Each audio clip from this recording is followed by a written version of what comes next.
How do you? This is John, and today we are talking about The Dreadful, a new movie out on VOD right now. And in The Dreadful, it deals with this young woman who just learned that her husband had been killed in war, and she is living with his mother, her mother-in-law, and her mother-in-law starts doing these dark things to try and support the two. As things are going on, she is becoming more and more possessive of this young girl and doesn't really want her to do what she wants to do. They're on some murders, and we have a movie. Okay, now, so to get things started, first and foremost, I will admit I like the setting of the movie. The movie is set during the War of the Roses, which is a very much forgotten about war in history, even though it's arguably one of the most important wars in British history. Fall of the old dynasty, rise of the new ones, the Tudors who reshaped England in some ways for the better and in some ways for the worse. Really depends on your perspective. It's a little bit of both, if you ask me. And yeah, not a lot of stuff, movies, TV shows take place during this time period. Usually, when you hear about the Tudors or something like that, you're thinking of Henry VIII or his daughter Elizabeth. Them making movies or TV shows about those two, not the War of the Roses. I'm just saying it's an interesting time period to set a movie or TV show in. And that's really all this movie has going for it. There are some decent actors in it, undeniably.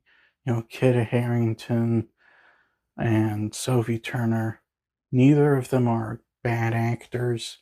I wouldn't say either of them are great, though. Like both of them, their best performances are on Game of Thrones, where they were constantly working with good directors who know how to direct a performance. However, Kit Harington is pretty bad in this movie. Not kidding, he dude's not good in this movie.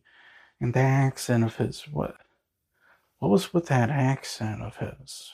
It sounded like an exaggerated version of his actual accent. Sophie Turner seemed bored. It's not like early Game of Thrones. Sophie Turner, who was actually doing a good job, not great, but good. This is more like last couple seasons of Game of Thrones. Sophie Turner, where she just seemed bored and wanted to get it over with. And just like in the last couple seasons of Game of Thrones, Sophie Turner seemed bored and wanted to get things over with. On top of that, the characters are all kind of unlikable. You have the mother-in-law character who is, a borderline abusive, very controlling, and willing to go to horrible places. She goes and does these awful things, and you're just sitting there going, you do realize you have alternatives right there. Like you live not far from a beach, go fishing for food. Why do you have to kill people and steal their money? What's the whole point in that?